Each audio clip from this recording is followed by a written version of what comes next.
And now, it's time for DJ Rocky's Secret Files. Ang boyfriend ko mismo yung pumilit sa akin na inumin ang mga kung ano-ano para mawala yung baby namin. Itago mo ako sa pangalang Carmela. I'm 22 years old, and this is my secret file. Nagtatrabaho ako sa bangko kaya madalas stress ako. Kaya bago ako matulog, gumagamit ako ng dating app. Hanggang sa isang araw may nakilala akong lalaki. Itago natin siya sa pangalang Troy. Ahead siya sa akin ng 7 years. Year 2018 yun nung maging magkaibigan kami. Hanggang sa on that same year, hindi na rin kami nakapag-usap. Then September 2020 came. Meron akong nakita sa isa kong notebook na phone number. Hindi ko alam kung kanino. Sakto, bored na bored ako. Tinawagan ko para malaman ko kung sino yun. Ang intention ko nga i-prank call eh. At nagulat ako nang marinig ang isang pamilyar na boses sa kabilang linya. Si Troy. Doon na nagsimula ang communication namin. Hanggang sa siya na yung palaging nandyan para sa akin. Siya na yung nagiging takbuhan ko. And yes, napapamahal ako sa kanya. Mabilis kasi ako ma-attach sa isang tao. Sabi niya naman sa akin, ganun na rin yung feelings niya para sa akin. But is not yet ready for a commitment. Ang sakit nga lang nun para sa akin. Pero okay lang, as long as nag-uusap kami everyday, masayang-masaya na ako. Then one day, we decided na mag-happy-happy sa Tagaytay kasi parehas kaming stress sa work. Sinundo niya ako sa amin. And by the way, taga-Calamba siya. Ako naman, taga-Quezon. O diba? Ang haba ng hair ng lola ninyo. Feeling ko nga, love na love niya ako that time. So yun na nga. Sinundo niya ako. Medyo nagsimuling pa nga ako sa parents ko para lang makasama siya ng weekends.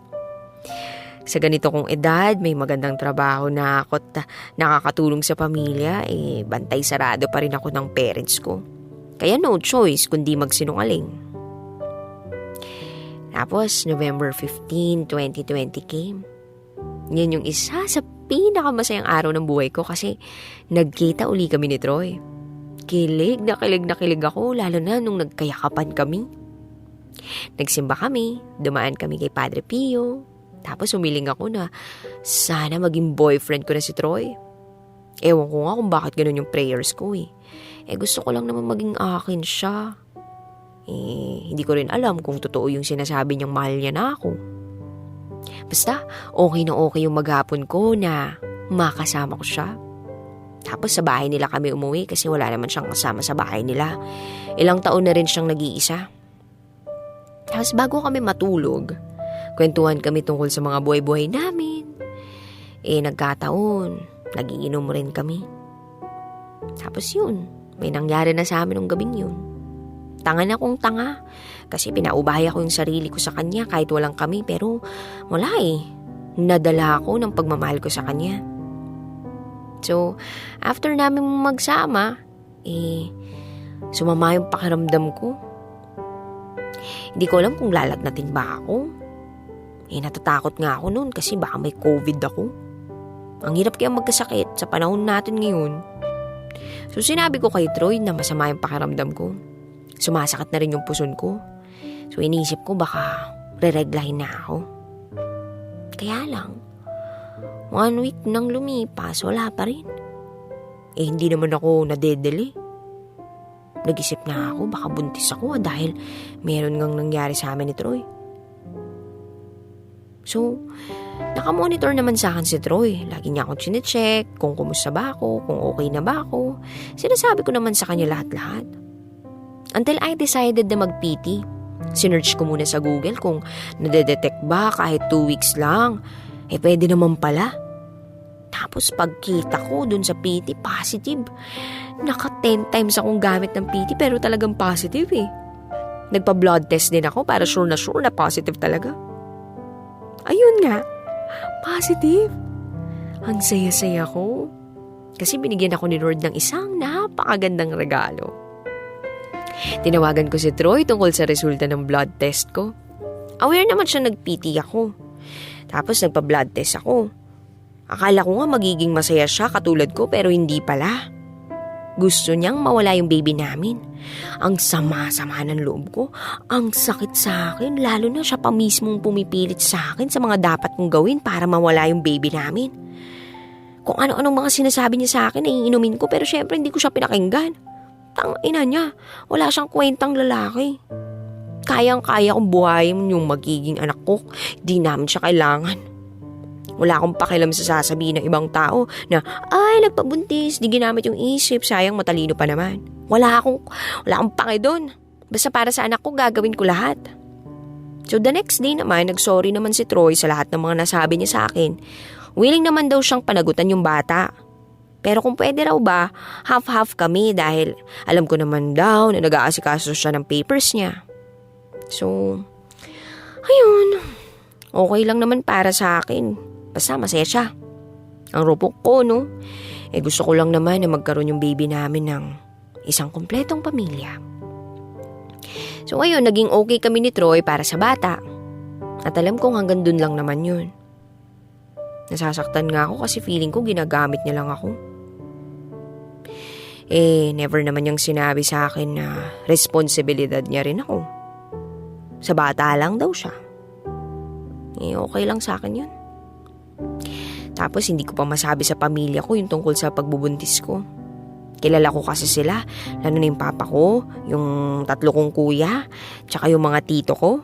Ay, hindi sila papayag na nasaktan ako ng ibang tao, na agrabyado ako. Hanap-hanapin nila si Troy. So yun, hindi ko muna sinabi. Tapos, habang lumilipas sa mga araw, pinaparamdam naman sa akin ni Troy na wala talaga siyang pakialam sa akin. Yung tipong ako yung habol ng habol, yung parang tanga. Mamakaawa ako sa kanya, mahalin niya rin ako. Pero alam niyo ba, sabi niya, hindi talaga siya ready. At sa bata lang siya. At alam ko namang ibig sabihin nun, hindi niya ako kayang mahalin. Nagsulat pa nga siya na iiwan daw niya sa bahay nila na kung ano man ang mangyari sa kanya, family ko yung may gawa. Grabe no, ang kapal-kapal ng pagmumukha niya. Sobrang pa-victim siya. Feeling niya ba, talagang sasaktan siya ng pamilya ko? Masasaktan talaga siya. Lalong-lalo na't hindi niya rin ako inaako sa responsibilidad niya. Pero kiber lang. Basta ako tuloy lang. Nagpa-check up ako. Medyo malaki na yung nagagastos ko kasi first trimester yun. Minessage ko siya tungkol sa total. Sabi ko, send yan na lang sa bank account ko. At alam nyo ba, 1/4 na nga lang ng total expenses yung binigay. Nagduda pa. Hinanapan pa ako ng resibo. Galit na galit ako. Sinabi ko sa sarili ko na hindi ko na siya kakausapin. Tapos ayun, napansin kong ang selan kong magbuntis. Ang risky ba? So every week, nasa hospital ako para ma-monitor yung baby ko. Mahina kasi yung kapit niya sa akin.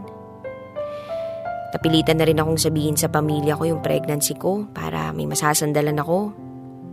Pero never kong sinabi sa kanila kung sino man yung nakabuntis sa akin. Kasi pag nalaman nila yung pangalan nga ng nakabuntis sa akin, I'm sure ipapahanap ni Papa yun. Mataas na kasi yung posisyon ng Papa ko sa pagkapulis. Tapos yung mga uncle ko, ganun din. Alam kong kayang-kaya nilang saktan si Troy. Kaya kahit ganun, yung trato sa akin ni Troy, poprotektahan ko pa rin siya. Wala mahal na mahal ko siya. So, sinubukan ko na lang iiwas yung sarili ko sa stress. That time, nagtatrabaho pa rin ako kasi gusto ko sarili kong pera ang gagamitin ko para sa mga needs ng baby ko. Nagbe-message naman si Troy. Kaso, pag pinansin ko siya, nag-aaway lang kami kaya hinahayaan ko na lang. Katulad nga ng sabi ko, super risky ng pagbubuntis ko. Kaya iniiwas ko yung sarili ko sa stress. Hanggang sa isang araw, dinugo ako ng sobra. Iyak ako ng iyak, dinala ko yung sarili ko sa ospital. Baka nakunan na ako. And thank God, nandun pa rin yung baby ko. Lagi ko siyang kinakausap na palagi siyang kumapit sa akin. Kahit anong mangyari, wag niya akong iwan. Hanggang sa isang araw, tinapat ako ng doktor na 50-50 ang chances ng buhay ng baby ko kasi walang heartbeat. Walang oras na hindi ko pinagdasal na ibigay na to sa akin ni Lord. Pero siguro ganun talaga kung hindi para sa'yo. Hindi para sa'yo.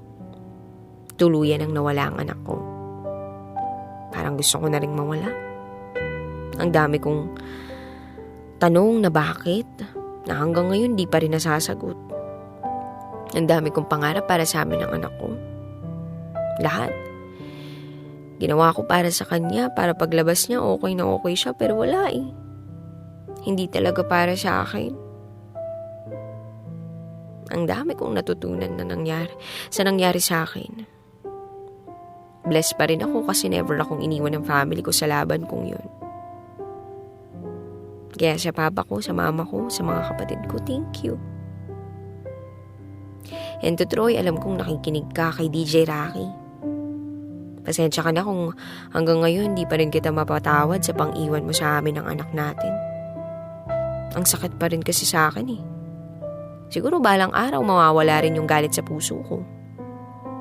Although mahal pa rin kita, kahit na ganun yung ginawa mo sa amin. At alam ko rin namang mahal ka ng angel natin. Sana lang wag mo nang gagawin sa iba yung ginawa mo sa amin ha. Kasi masakit yun eh. Buti na lang, matatag akong tao.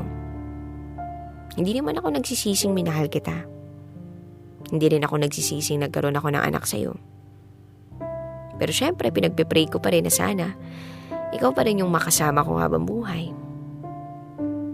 I love you, Troy, my babe. And to my angel in heaven, anak, alam mo namang ginawa lahat ni Mommy para sa'yo, diba? Sadyang mas need ka lang ni Lord dyan sa heaven. Darating din anak yung araw na magkakasama tayong dalawa. Lagi mong i-guide si Mommy ha. Also your daddy na sana ma-achieve din niya lahat ng goals niya sa buhay. Masayang masaya ako na dumating ka sa buhay ko anak. Araw-araw kong pinagpapasalamat yan kay Lord. Anak, please help Mommy na mabawasan yung sakit sa puso ko dahil sa pagkawala mo. Kasi hanggang ngayon, durog na durog pa rin si Mommy. Mahal na mahal kita, anak. Muli, ako si Carmela. At ito, ang aking secret vow. Always your number one SM radio station. Love Radio. Kabisyo, nakarelate ka ba sa secret vow na binasa ko? Kung nakarelate ka, mag-subscribe ka na dito sa aming YouTube channel at pindutin mo na rin ang notification bell para updated ka sa mga susunod na episodes ng DJ Rocky Secret Vow.